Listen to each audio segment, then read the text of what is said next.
Today on Beardo&Weirdo, we're being joined by Aidan Mullen, a tech who travels with your favorite bands and has been on tour for several decades. And at some point in the conversation, we go from talking about what the experience is like traveling around the world with the biggest names in music to the bus accident that he was in with Metallica that took the life of Cliff Burton. Today on Beardo&Weirdo. And after all that heaviness, we finish up with some hog hunting stories. Woo, pig! Yeah, somehow a big penis shows up. Houston and Las Vegas. Chris Cale is coming to you. And Craig Gass, comedian from Family Guy, King of Queens, Sex and the City. He's in Five Finger Death Punch. And we're coming to Houston to Top Secret Comedy. And we're coming back to Jimmy Kimmel's for Halloween weekend, which is also a weekend that your friend Jimmy from Metallica is performing. You call him Jimmy, right? You mean Mr. Jimmy Hetfield, my Jimmy, good pal. All the info is at getgas.com. Getgas with 2 S's.com. Jimmy Hetfield, we'll see you there.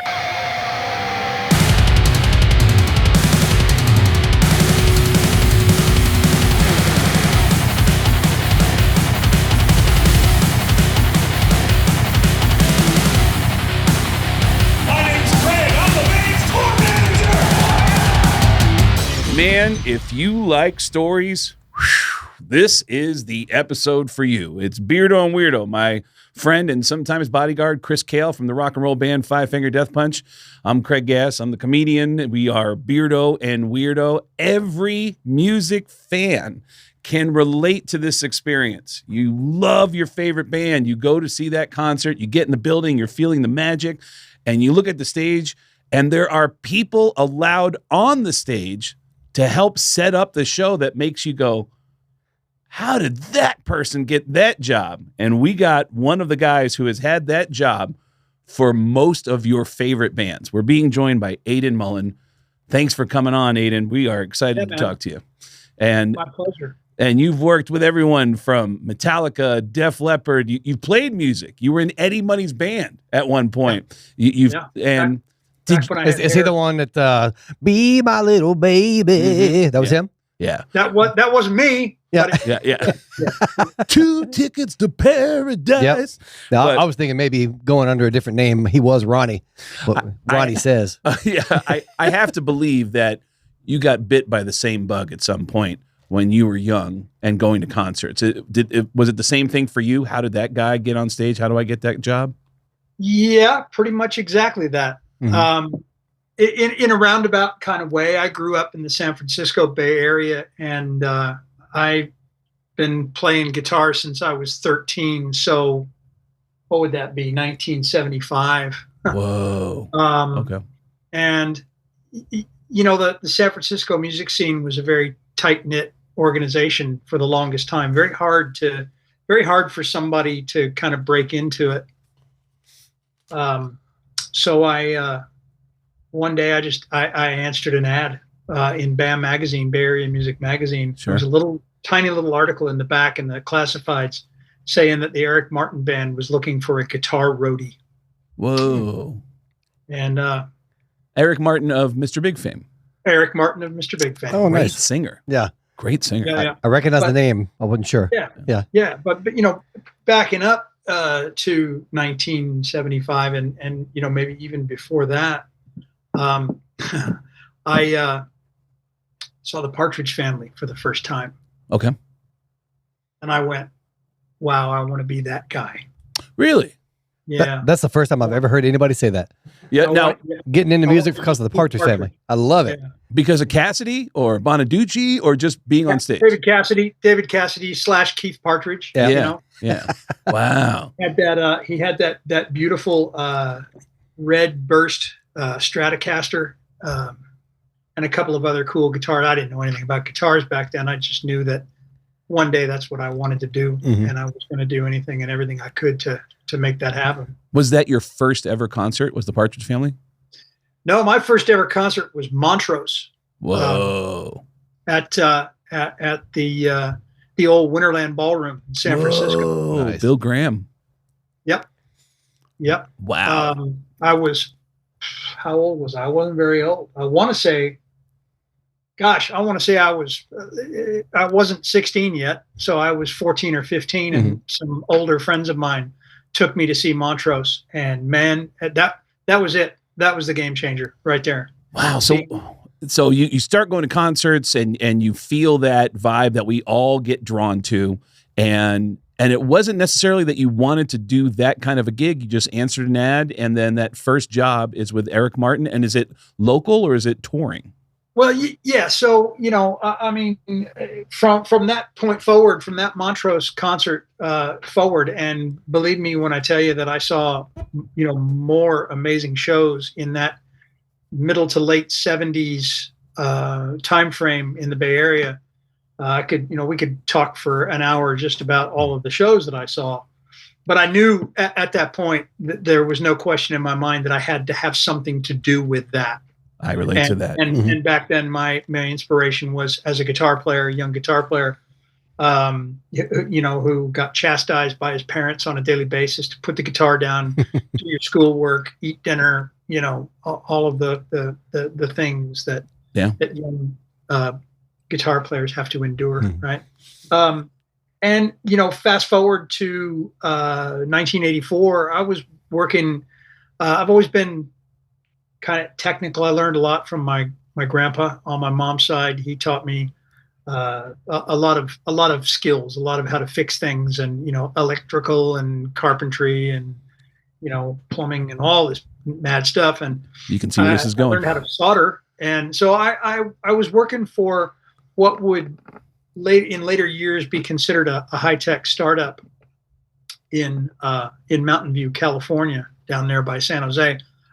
Silicon Valley. Okay. And I was working for this company and, playing in the local nightclubs at night, and just couldn't really seem to break into that scene that was so prevalent in that area. One of the bands that I used to go see in the clubs was Eric Martin, or the Eric Martin Band, 415 for a time, and Sucker for a Pretty Face was that Don't Stop were the two real popular songs back then. Okay. And yeah, one day, BAM Magazine, looking in the classifieds, and there was this tiny little ad that said that they were looking for a guitar roadie. And I thought, well, I can solder, I can tune, I can string, I can play. What else have I got going right now? So what I ended up doing was pestered them. I called the number in the ad, never got a call back. You guys know Zeke Clark. Does that name ring any bells? Zeke, the one who went on to do Eddie Van Halen's guitars?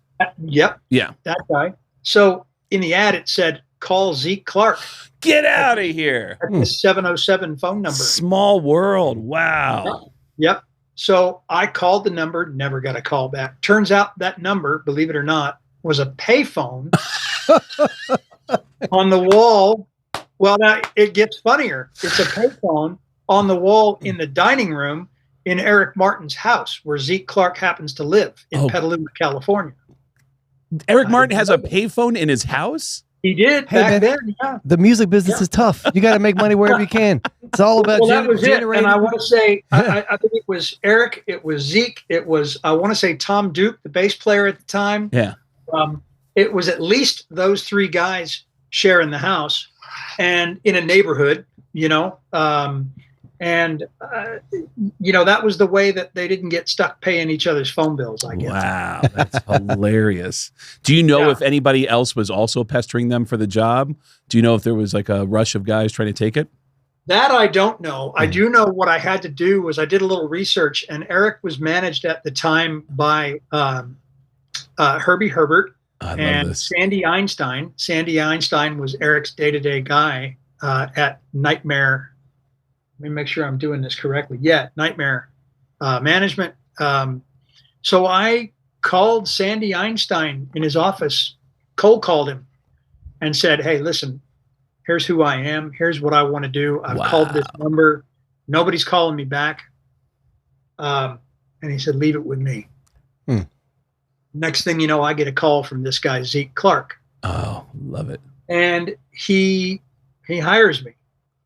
So I'm excited. I don't know what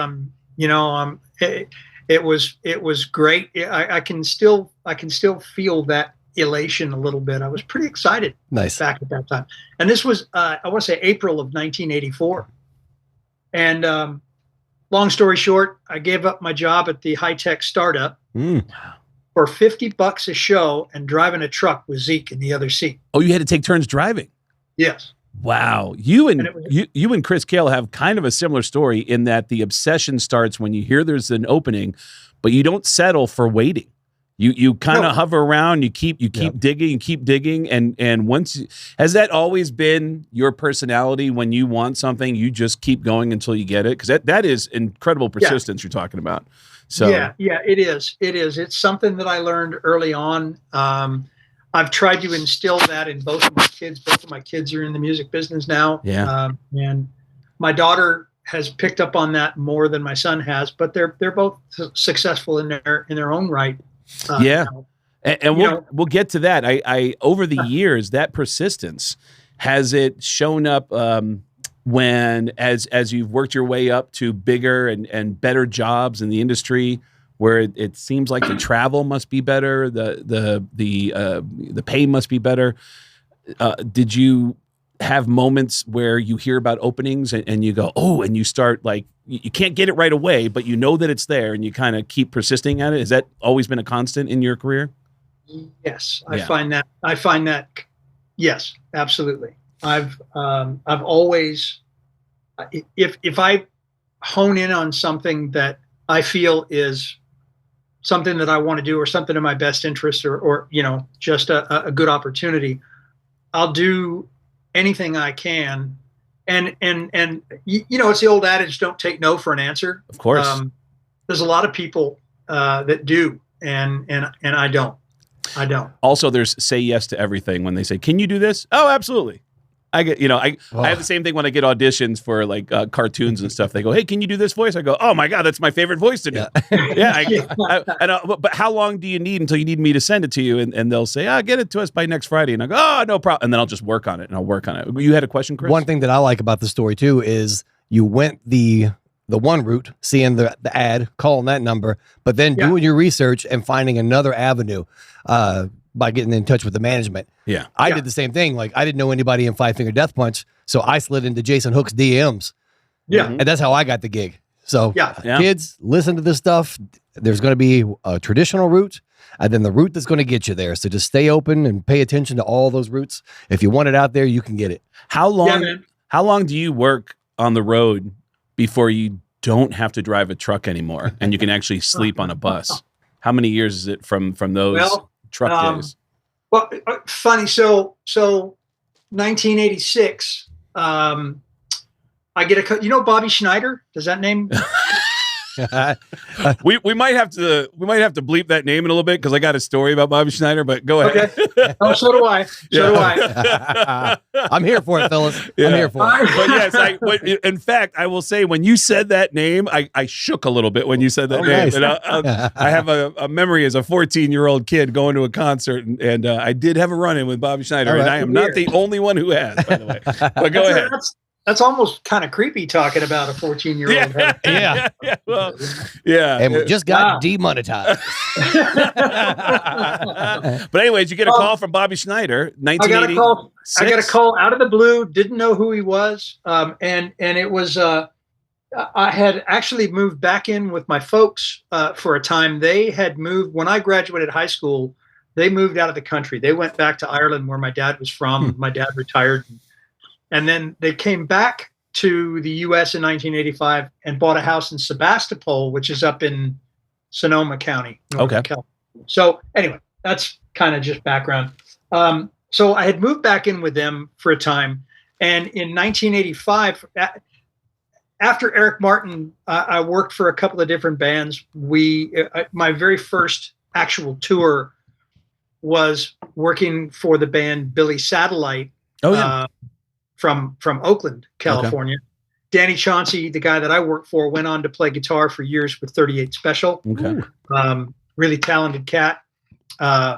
Monty Byram was the singer in that band, and he actually wrote some songs that Eddie Money picked up years later.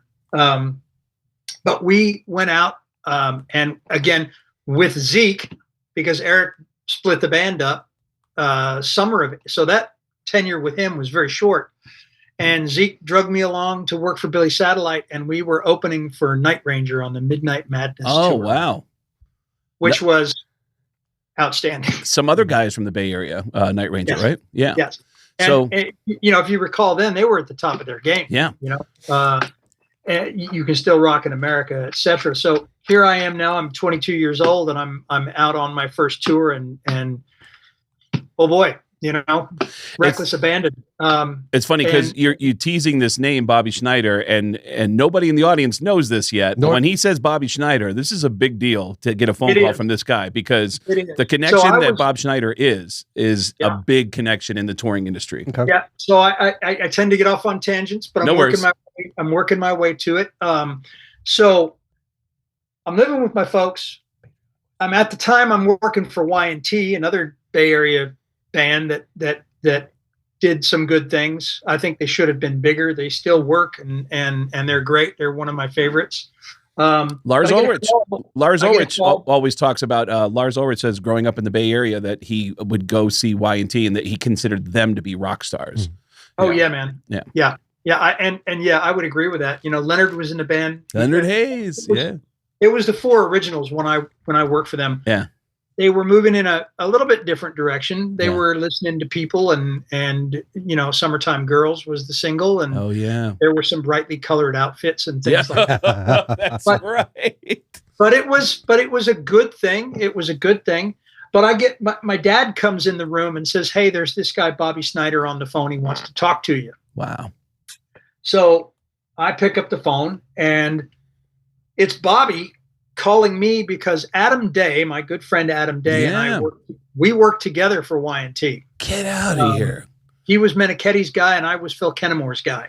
But side note, Adam Day goes on to do Slash forever, and then Neil Sean back and forth. And there's actually a little bit of incestuous relationships where they keep switching. Slash's guy goes to Neil and back and forth. Yep. So Yep, exactly. Well, Bobby had called Adam to offer him a gig with this band called Metallica. And Adam was the only crew member that I recall with Y&T that actually was on some semblance of like a retainer salary. I was not. So he gave Bobby my name and number. Whoa. Nice. And so Bobby was calling to see if I wanted to work for this band Metallica. And all of a sudden, my brain clicked, and I went back to my first gig with Y&T in my head, which was a Day on the Green show in Oakland at the stadium. And Scorpions were the headliner. We were kind of in the middle, and before us was Metallica. Whoa. And I didn't know anything about them, never heard of them, didn't listen to that kind of music at all. And I thought, oh my God, was that band? And sure enough, it was. Long story short, he calls me back the next day and puts James on the phone. Okay. We have a chat. We kind of hit it off over the phone. And then there's some talking in the background. Bobby gets back on the phone and says, we'd like you to come out and do this. That's 84. So, would that have been of Ride the Lightning? This was 1985 by then. So it was Master of Puppets. Okay. And they were currently out supporting Ozzy. Oh, that one. Nice. Right? Ultimate Centaur. So yes. So I agree. They offer me $350 a week. Okay. To go to work for James. 1985. That's not bad. No, it wasn't. It wasn't bad. No, I was thrilled with it. Yeah, I was thrilled with it. Yeah. So a couple of days later, I get on a plane and I fly to, if I'm not mistaken, I end up in Lexington, Kentucky. Rupp-Arena. That sounds right. Yep. That sounds right. And now, mind you, I don't know anything about this band. I haven't met any of these people. You haven't even listened to the music yet? No. Had no idea what he was in for. How much? $350? Sounds good. Yep. See you tomorrow. See you in Kentucky, buddy. I know that. I know that song. I know how that goes. Ironically, however, a lot of stuff happened all at once. The day before I arrived to begin working for James Hetfield, he fell in a skateboarding accident and broke his arm. Oh, yeah. So by the time I got out there, James was in a cast. John Marshall, Kirk's tech, was playing James's parts. I remember this. Ooh, what shoes to fill there. Yeah. Yep. And he's done that twice. Nice. And when he burned. Oh, yeah. So I end up working for Kirk for the first 4, 5, 6 weeks. It was supposed to be James, but now you're working for Kirk because Marshall has to be on stage. Kirk's tech is taking care of James and setting it up, playing the show, and tearing it down. Wow. So that was a little odd.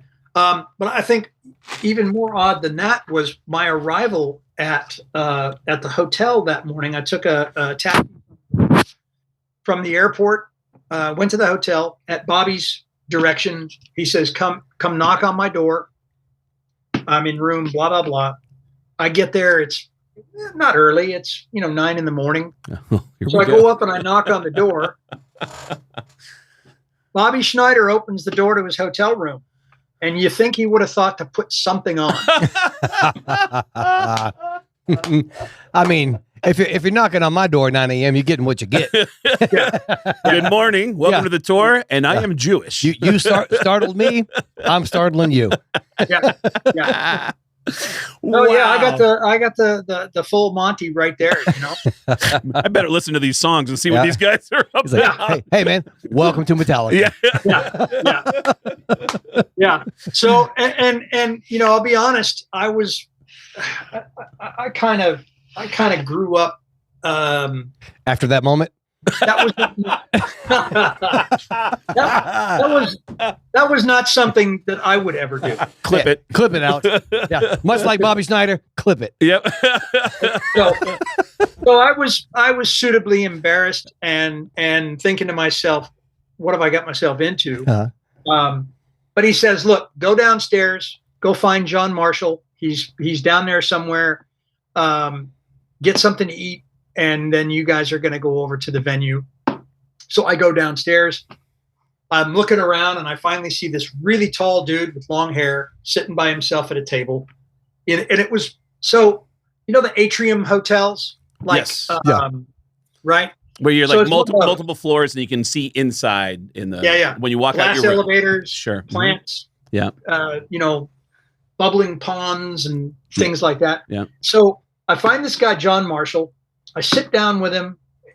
We hit it off immediately. He's a real nice guy. He's kind of a quiet fella, real smart. And so we start talking about stuff and there's a little bit of a commotion and I kind of look over his shoulder and I realize that what I'm looking at after a minute is Ozzy Osbourne in a yellow dress with makeup and lipstick smeared all over his face, coming down in the glass elevator at 9 something in the morning on a show day. Wow. And it kind of makes me wonder, where's he coming from? More importantly, where's he going dressed like that? So, I mean, fellas, this shit's just... This is day one. Day one. This is the fun. Before he's even touched the guitar. Yeah. Haven't touched the guitar. Still haven't heard the music. Yeah. And so, that's how I started with that one. And it gets almost, well, a little better.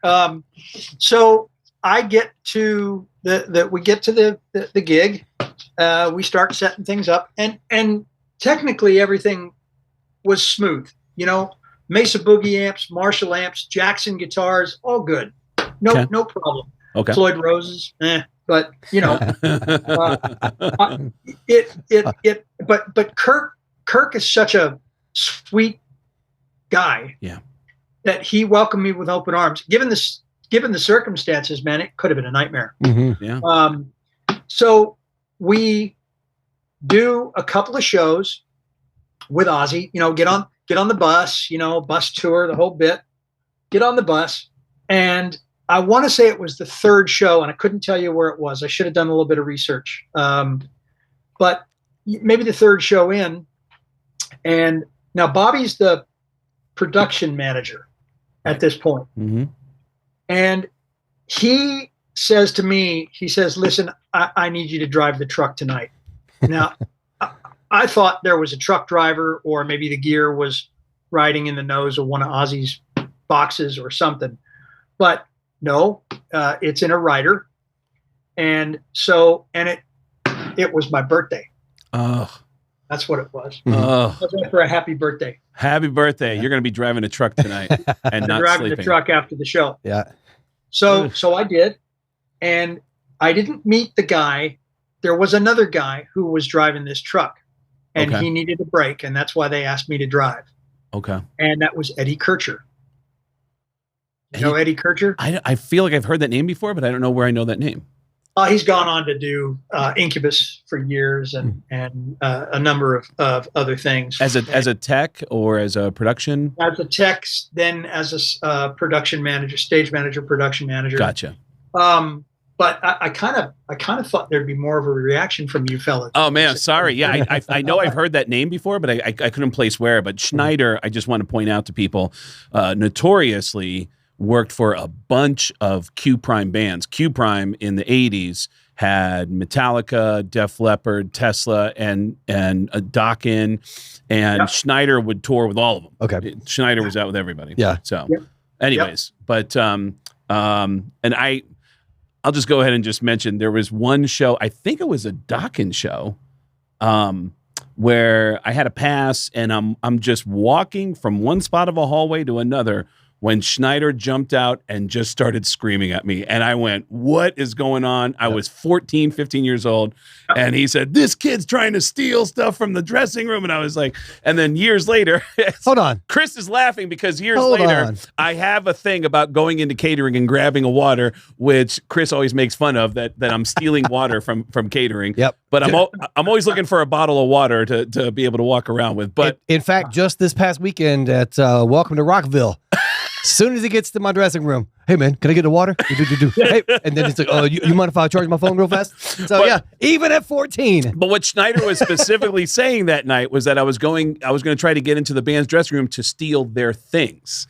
And I went, whoa, and he snapped, and I was 14 years old. You don't handle that very well when a grown man is like threatening you and you're 14 years old. Yeah. But it's, by the way, I have to, you're reminding me of something. I had a crazy conversation with you about a year ago. We were talking about Bobby specifically, and I said, man, I mentioned Bobby's name once to some other production people, and they said, oh, yeah, that guy.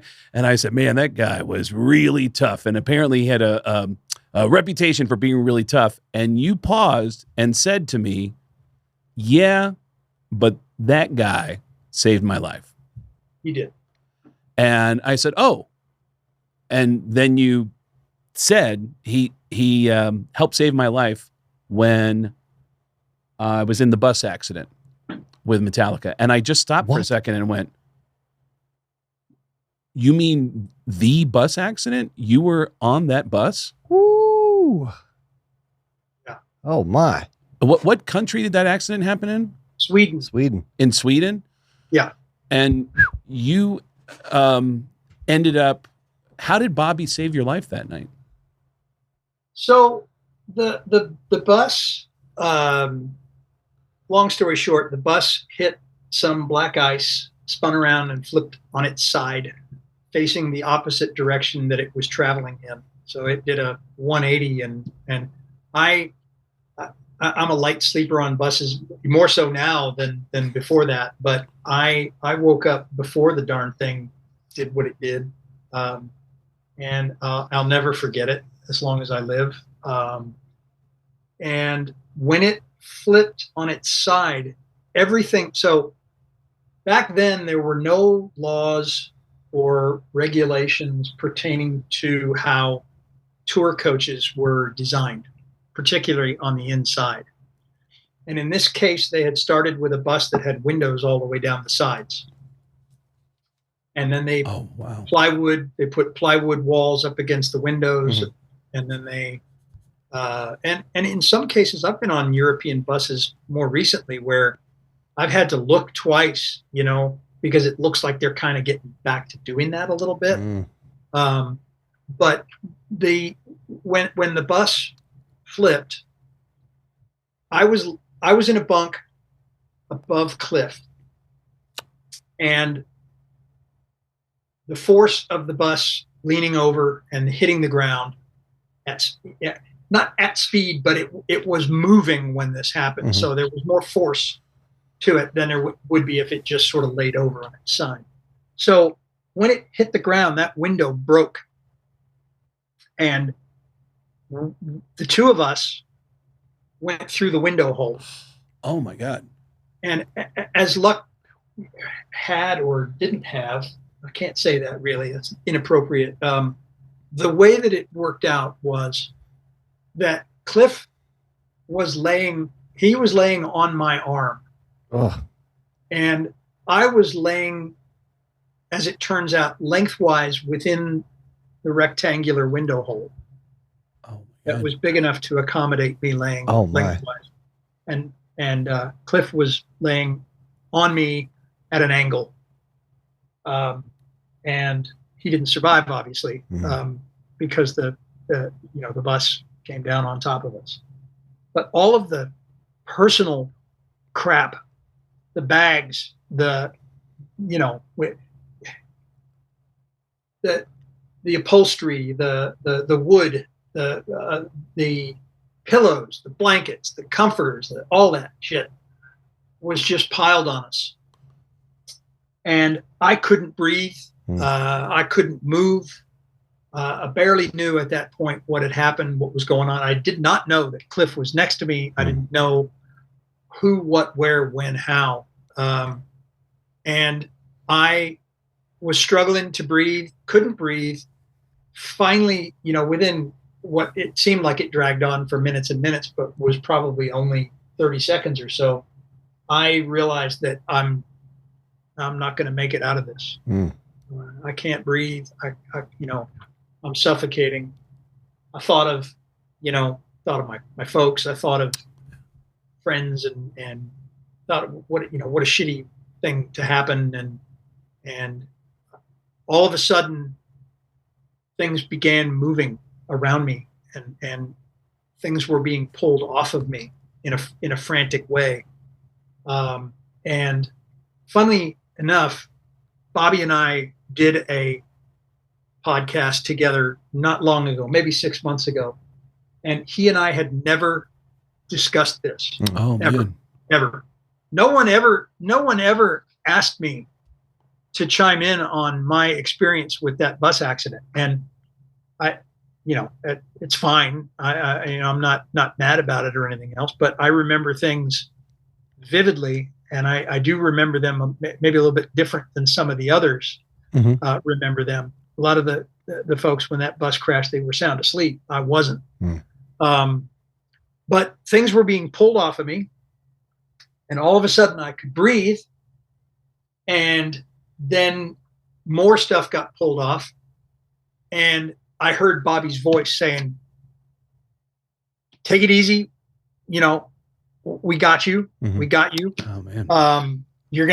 Hopefully you're gonna be okay." And then that's when, so he, the buses, they have those emergency exits in the roof. Yeah. Right? Yep. So this thing was laying on its side, and he had opened this emergency exit or broken it open and had seen my feet moving. This is what he told me later. He could see my feet moving, and the rest of me was covered in scrap, wood and upholstery and all the other stuff. So he began pulling stuff off of me, and finally, it was morning now. At this point, it was early morning. Light was coming in, and I looked over, and I couldn't feel my arm. I couldn't move my arm, and I looked over, and someone was laying across my arm next to me. Oh man! And then I realized after a minute that it was likely Cliff. I couldn't tell. Wasn't moving. but neither was I, at that point. And Bobby said, just take it easy. We'll get you out of there. And I said, Bobby, just look, I'll help Cliff. Let's help me get him out of here. And I just remember Bobby quietly just saying, don't worry about Cliff. Oh, just don't worry about Cliff. We'll get you out of there. Didn't dawn on me. I didn't understand what he meant by that. yeah. And then I'm under there for a while. Now, there's ice on the ground. It's freezing cold. It's, September of 1986, 1980. I can't remember. I get my dates jumbled up sometimes. Mm-hmm. But it was cold. And they, at one point, I was under the bus, crushed under the bus. I wasn't going anywhere, but apparently nobody else was. Everybody else, I guess, got out of there. They jacked the bus up to try to get me out, and then the jack broke. Oh my God! And down it came, and then they jacked it up again. They finally got me out. By the time they got me out, there were no. I didn't recognize anybody. I saw, paramedics. I saw firemen. I saw police, and I saw, Bobby. And nobody else. Everybody else they'd taken everybody else away already. Mm-hmm. And they wrapped me in one of those silver, space blankety kind of things. Yeah. To keep you from going into shock. Yeah. In an ambulance, and drove me to a Swedish hospital. And I remember, the last thing I remember from that day was going through the door, and these beautiful Swedish nurses fawning over me and thinking, well, maybe I didn't make it. I'm in heaven with these beautiful Swedish women. And for once, it wasn't Bobby standing there in the nude. Yeah. Yeah. And then Bobby shows up with his big hog. Yeah. Like, oh man, I'm back in hell. Yeah. You're coming back with me, boy. Yeah. Time to get back out on the road. Get to work. From one extreme to the other, definitely. Absolutely. And a little bit of levity in an otherwise really awful, horrible situation. But yeah, so yeah, Bobby is 100% responsible for me being able to be here talking about it. Wow. And when we did the podcast together, it was understandably emotional, because he hadn't really come to grips with that either. And we had, as I said, we had never discussed it. Had he not come to grips with it because did he feel like he could have done more to help Cliff? Is that why he had not come to grips with it?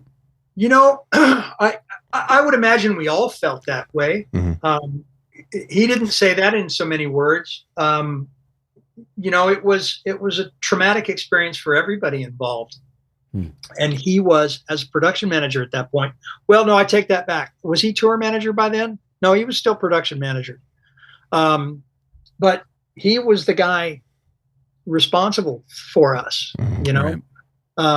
And so, when we started talking about this on the podcast together, we both had to stop for a minute because, again, we had never reconciled that event between the two of us. I had never had the opportunity. I didn't see him after that. When they got me out there, they got me to the hospital. I was in the hospital, I think, for 2 or 3 days, and Peter Minch came into the hospital and took me by car down to Copenhagen and flew me home. So I didn't see Bobby or any of the crew guys or any of the band guys again until we reconvened for Cliff's funeral. Peter mentioned that you mentioned is Q Prime management. Peter and Cliff are the two main guys who drove Q Prime and still do to this day. Yeah. Do you remember anything about the conversation in the car with Peter on the way to Copenhagen? I really don't. Yeah. I really don't. Other than the obligatory, "Are you okay?" Right. And being okay. What were the extent of your injuries? You had him laying on you. Broken toes, broken fingers, dislocated shoulder, nothing, thank God, nothing more serious really than that. Yeah. I was gonna say, any of those injuries still linger with you today from the bus accident? My right pinky bothers me from time to time. Okay. And ironically enough, it really only bothers me when I try to play guitar. Did it alerts him when the snow coming, since it happened in Sweden. Right. When did the experience traumatize you to the point where you didn't want to be on the road anymore, or be on a bus anymore? Yeah. What was your response to that after? Yeah. That's some serious trauma. Mm-hmm. So the bus thing was the most difficult, and it still is from time to time. Yeah. Anytime I can feel a bus beginning to lean. Oh my God. Wow. And they do, right? Yeah. Hearing those rumble strips. Yeah. Anything like that. Mm-hmm. Anything like that. I've developed some back issues, Craig, and I think last time you saw me, I think I was hobbling around a little bit. Yeah, we talk every time I see Aiden now. It used to be like decades ago, like, hey man, fun, and now it's like, how's your back? Oh man, I got this thing with my leg, and we just talk about our health now. Don't get me started about backs today. Yeah. Chris just threw his back out today. So. Oh man, yeah, I've had 2 back procedures now, and I'm looking probably for a third at some point, but. I think one of the things that has screwed me up over the years is I have a sleeping posture on the bus that is very obscure. And what I do is I lay on my side and I lift my top knee kind of almost up to my chest, and I put my foot against the framework that holds the mattress in on a bus. Yeah. And it prevents me from rolling to the edge of the bunk. Oh yeah. It kind of squashes me up against the wall behind me. And my back surgeon, he was asking me about things and how do you sleep? And I go, well, I sleep like this. Why do you sleep like that? Well, here's what happened. That kind of thing. So it's been going on for decades. And it really has worked against me, physically. But to answer your question, the hardest thing really is that the waking up breathless, when the bus does something that other than roll smoothly. Yeah. And if I know we're going over the mountains, or something like that, I've got a little prescription that I rely on. That makes a huge difference. Yeah. And funnily enough, I've been flying since I was 9 months old. And since that bus accident, turbulence on airplanes is also very difficult to contend with. And consequently, my friendly little prescription comes in handy for the longer flights. The bus was containing everyone in the band and crew on the same bus? We were all together on the same bus. And here's something to file away, is that we had been, up until a week before that crash, we had all been on a double-decker bus. Right. And an actual double-decker, not one of those, not one of the beat the street lower ceiling coaches, but an actual tall double-decker with all the bunks upstairs. And if we had been in that, I think we would have been in worse shape. Oh, really? Yeah. Yeah. Well, there would have been more. Yeah, more of a. And, Yeah. It would have been a harder crash. So I think that in that regard, You said, as you described the bus, that back then the buses were designed in a certain way before laws were put into place. Were laws put into place because of this accident? They were. Yeah. Wow. Yeah. It's my understanding is that they took a long, hard look at that stuff, man. And you can't have people sleeping with a half-inch of plywood between them and a window. Oh yeah. Rolling down a highway, And Europe, even now when I go to Europe, they're very strict on like the amount of driver time. Can't do. Oh yeah. Yeah. Once you hit a certain amount of time behind that wheel, you better have a secondary driver to jump in and take your spot, give you time to sleep. And yeah, they're on top of it all the time over there. Very on top of things there. And our situation, that incident also had a lot to do with that. Yeah, because that's what I was thinking. what we were doing back then is our bus drivers were up in the trusses running spotlights. Oh my God. They were, that's, I'm laughing at that because I've never heard, like, I know that today bus drivers are that's their job. They drive the bus. And I know that there are regulations where you have to stop and get a hotel room. Oh yeah. And pull over on a long drive so that specifically the driver gets some sleep. Right. So to know that the driver was also working on the show, man, they were all exhausted. Oh, absolutely. And so that had a lot to do with those laws changing as well. Even sometimes on like days off now, you'll see the driver and they'll like be out super early in the morning. And like me as a passenger on that bus, I'm like, did this dude get enough sleep? Yeah. But because of this accident, I have that in the back of my mind. Like any little small thing that you notice, you're like, I'm going to keep an eye on that because of this accident. It's given me PTSD, and I wasn't even in that wreck. It just made me hyper focused and hyper aware of the health and the mental health of the drivers that are out there. Yeah. You know, do you remember any early trauma at that time, being sent home after such a horrifying experience, to go back home and you're back home and you're recovering physically, but psychologically, do you remember any early trauma of seeing or being in a car bothering you?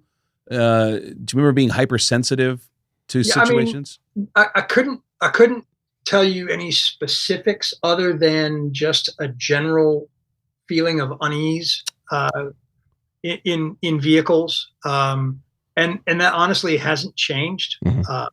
If I'm not driving a car, if I'm in the passenger seat, I mean, my wife will tell you, I'm not a good passenger. I mean, women drivers. Am I right, fellas? Yeah. Am I right? I mean, we all get that. And cancer. Yeah. I got a question too. Like, we've gotten kind of heavy here. From the time that you started with Metallica to that bus crash, how long was that? Not long. Not long. We I think we did 2 weeks worth of Ozzy stuff. We took a break. We went over to Birmingham. We went over to the UK, rehearsed there for maybe a week, 10 days or something like that. And we did our UK dates. Ireland and Belfast, I believe, and Glasgow and some of the cities in England, and then we were on our way up to Sweden from there. So no, not very long at all. So in that short amount of time, do you have fun stories of Cliff Burton as a person that you could share, interactions and whatnot? Well, I wish I kind of did. I know for a fact that he was loved and cared for by all, but funnily enough, so back then you could still smoke on planes. And I am a violently opposed non-smoker. It makes me ill to be around cigarette smoke. But I'm the new guy, right? So when Bobby hands out boarding passes at San Francisco International Airport for our Pan Am flight. Pan Am. He's got me sitting in the back in the smoking section with Cliff. Because Cliff is the only smoker in the band and he needs a crew guy or he needs somebody back there with him. Right? Yeah. So I'm like, oh my God, So I go back and it's San Francisco to London direct back then. With a smoker. Oh my gosh. Yeah.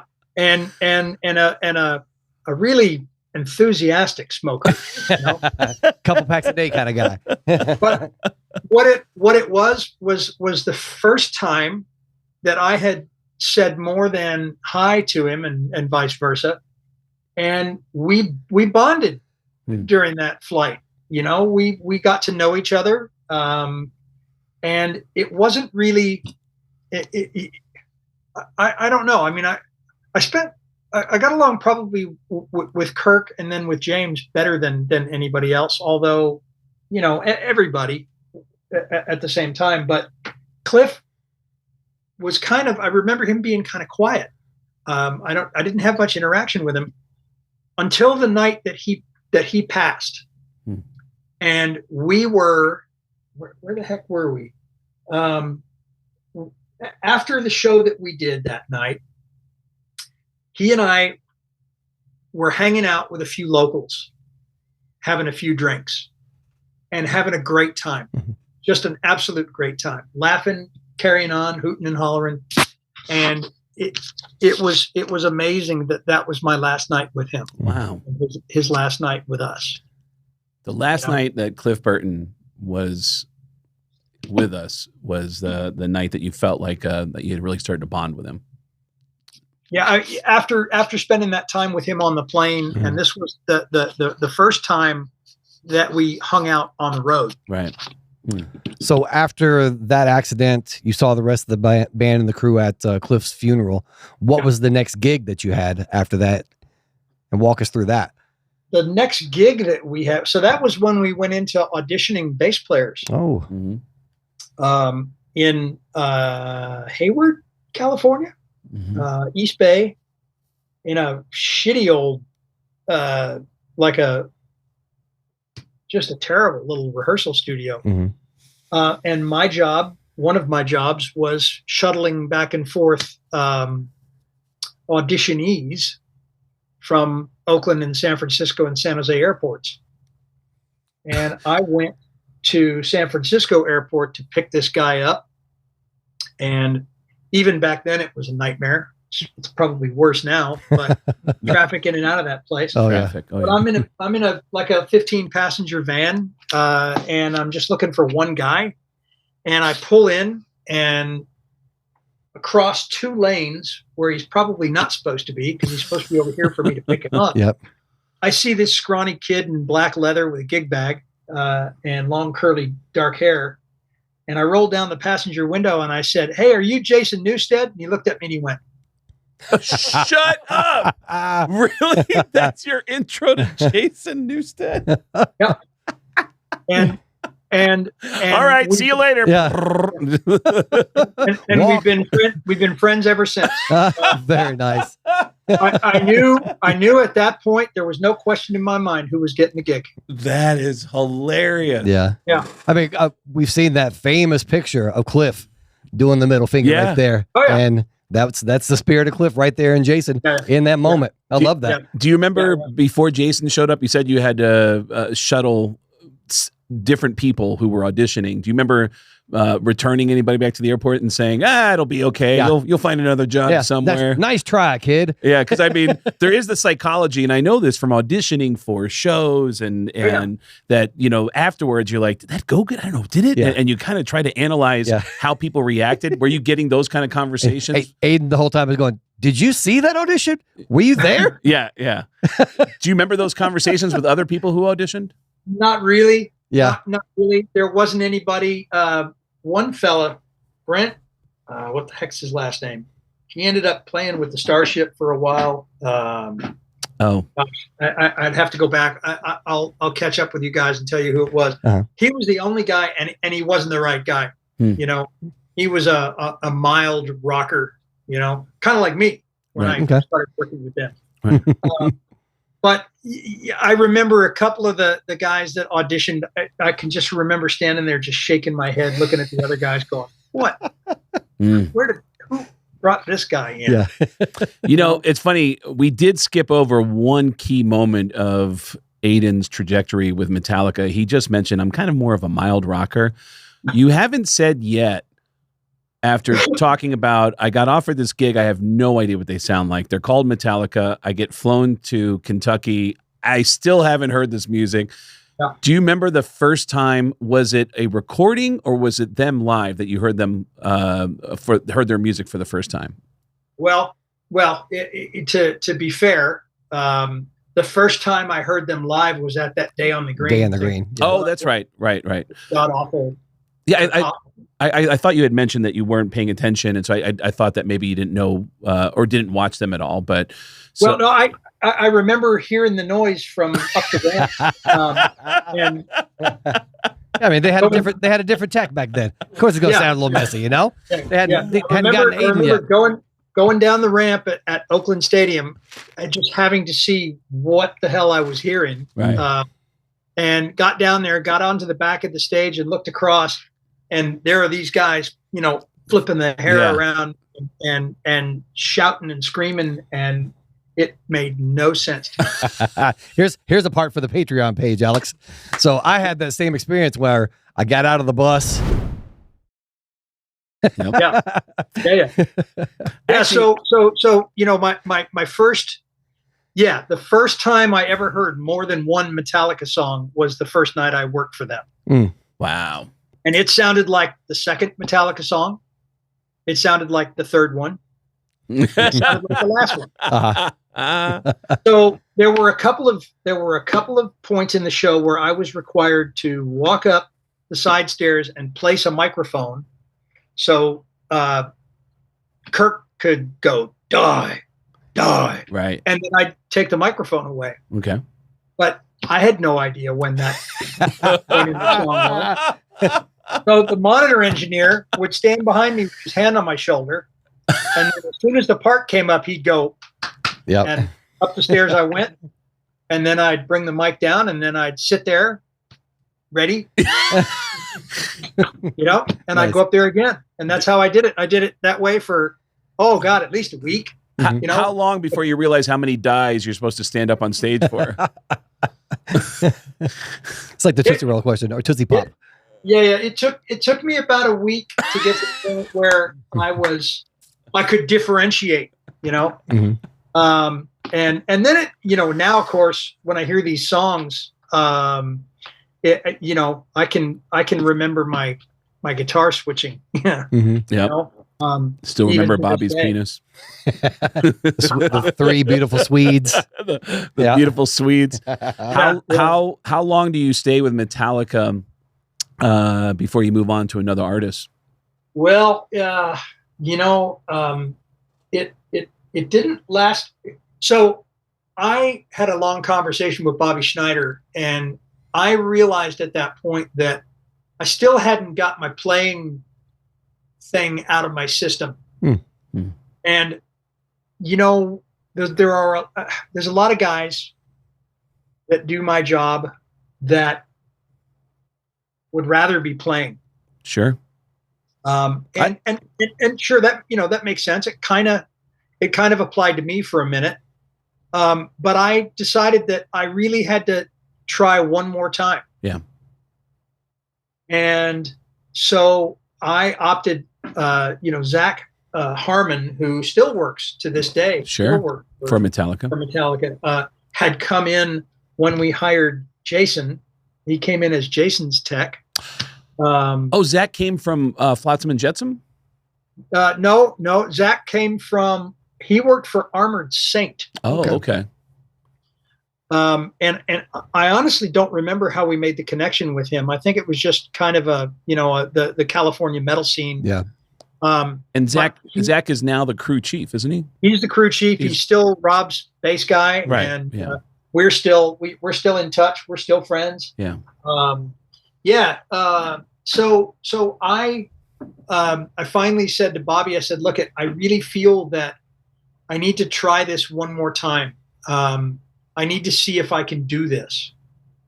And he was pretty much understanding, but he tried to talk me out of it, but then he said, okay, we'll part company and best of luck to you and everything else. And the band were supportive. So I left at that point. Because when they offered him to stay, they're like, "Hey, man, we'll give you $360 a week." Right. So the $10 wasn't worth it. And I want to say I had gotten a raise at some point. I might have been making $450 a week. There we go. Living the high life. But what I ended up doing instead was, again, I was living in Sonoma County, and I got offered a job at Mesa Boogie, the amplifier company. Nice. Wow.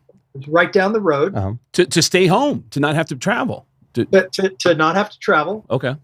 And to pursue, I got into a local band that was managed by the Bill Graham organization at that point that were on the up, doing some high profile gigs. Bill Graham. To Florida we opened for Cheap Trick and Henry Lee Summer, if you guys remember him. Oh yeah.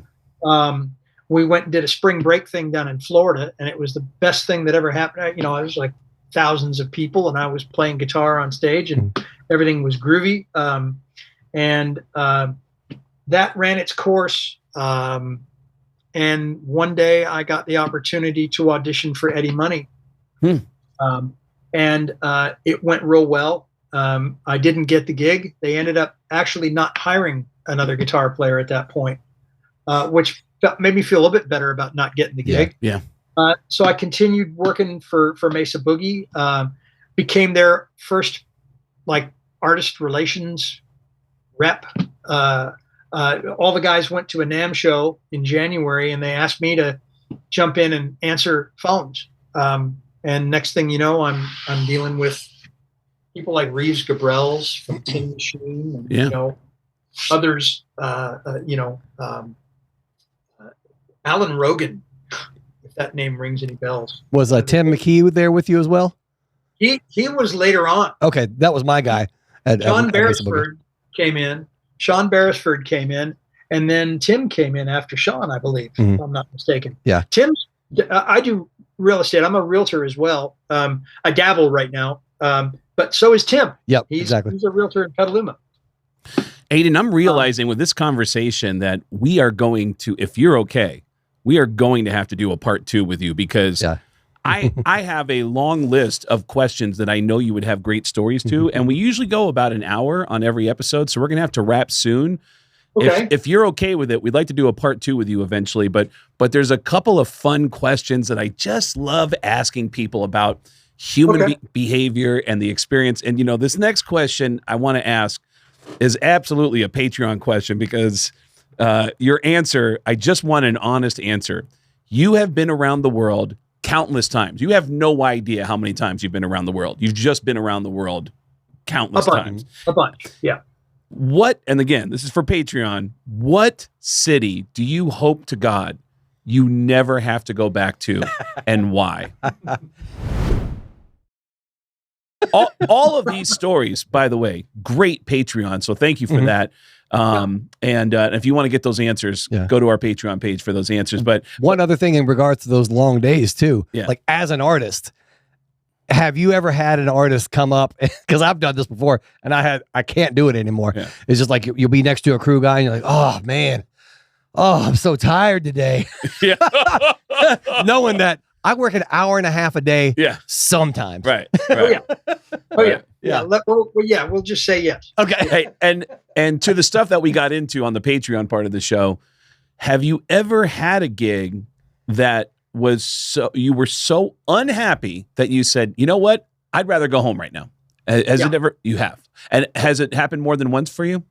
Almost. Yeah. Okay. So the artist that I was discussing previously, that wasn't that situation. This was a different situation with a different artist. The artist himself, I love dearly, and it was a mid-level management issue. Mid-management is a great description of what the problems are that are going. So there was quite a bit of friction there for the longest time, and I did not want to be there anymore. And I made it clear to the production manager that things weren't happening, and asked him to try, just, can you help me out with this? Because I don't want to quit, but I'm going to have to. And I ended up quitting. And when the artist found out that I quit, he was angry at me for not coming to him. And I tried to explain to him that that's not our place in this industry.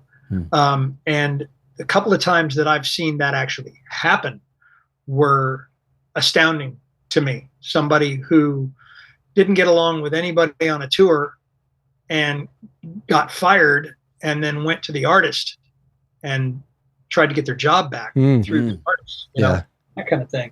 I mean, you just don't do that. Yeah. And half the time we don't know what the hell's going on anyway. We're never around during the day. Exactly. And that's why you hire folks. You hire people to hopefully take care of that stuff. Right? Aiden, so to answer your question, yes, that one particular gig, and funnily enough, now I would, if he asked me to come back and do shows with him, I'd do it in a heartbeat. Yeah. Like, let me check who's on the management roster real fast. Okay, we're good. Yeah. They're gone. They're good.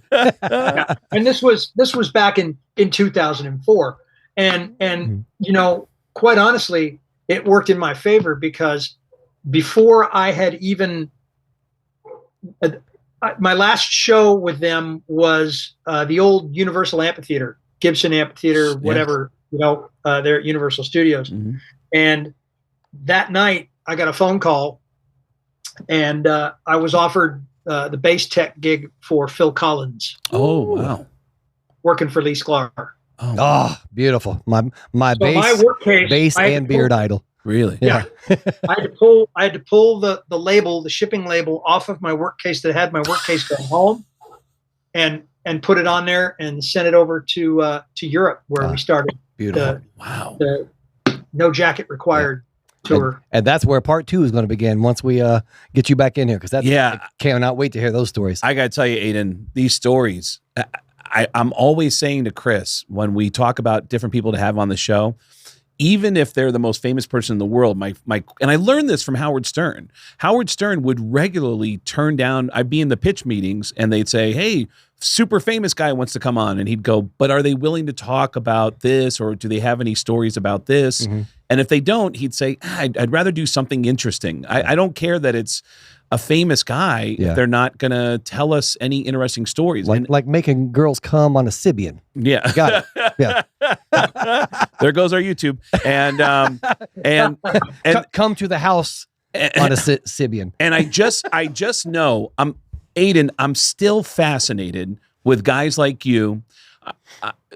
From the very first show I ever went to, all I ever wanted to do was get to know people like you who do the job that you do, because I love music so much that I want to understand how all these moving parts work. And from the time I was 14, 15 years old, I was trying to sneak my way back into the venues after the concerts, not to meet the band. To get water. To get water, to steal water out of catering, and also talk to people and go, hey, if they would talk to me, I'd say, what do you do and how did you get this job? And I wanted to understand how the whole business model worked.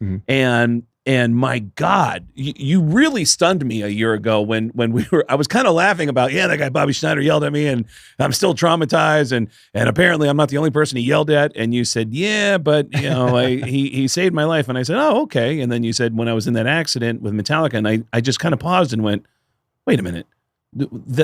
And you said, yeah. And we both got quiet and I went, okay, well, yeah, I'm always worried about bothering people because I'm talking to them while they're on stage setting up their stuff. And I go, all right, well, I'll let you go. And it was always in the back of my mind, I had no idea that Aiden was in that terrible accident. Yeah. And I have a list of questions that I know are going to lead to funny stories. So we got to do a part 2 with you again. And, I'm going to ask you one question because I feel like you're going to have a great answer for this. What is the dumbest question you get when people find out what you do for a living? Or are there a couple of dumb questions that you get? Well, I think it may not be so much that there's a question. It's more along the lines of, oh, wow, you got a really cool job. Right. When you're in an elevator in a hotel and you've had an hour and a half's worth of sleep. And you're going to the airport to get on a flight. You've been up all night. Yeah. And somebody happens to see a laminate or a bag tag or something and realizes, that more than anything else, I don't know. I haven't really been asked too many dumb questions. Okay. It's more like, at the worst possible time, they're the most positive about what you do. And by there, I mean, the couple that just came into the elevator. And I'll leave you with this, years ago, playing with Eddie, we were in an elevator. I was hungover. I want to say it was in Memphis. And these folks got in the elevator and this guy moves over next to me and I'm just kind of being quiet. And he looks over at me and he goes, Heineken, huh? He could apparently, it was coming out of my pores. Yeah. Very distinctive smell. Yeah. So I'll never in my life will I forget that day. Mm-hmm. So that could be construed as a dumb question. Yeah. Oh, that is phenomenal. That is absolutely phenomenal. Yeah. Well, we're gonna have to do a part 2. Do you want to direct people to your social media at all, or anything that you want to promote? Yeah, I'm out there. I couldn't tell you what to punch in on the thing, but I'm on the Instagrams and the Facebook. Pretty easy to find. You know what? We're going to have Alex, our engineer. He's going to find it and he's going to post it right here underneath your face right now. So everyone's going to see where to find you. Turns out the Instagram handle is Bobby Schneider's Hog. We will all be traumatized by Bobby Schneider's. I have my own trauma for being yelled at, and Aiden all together has, now. Yeah, and Aiden has his own trauma for having to see more of Bobby than anybody wanted to see. Aiden, we're gonna do it again. We're gonna direct people to your socials. Thank you for making time for us today. Absolutely. And we'll check back in with you soon.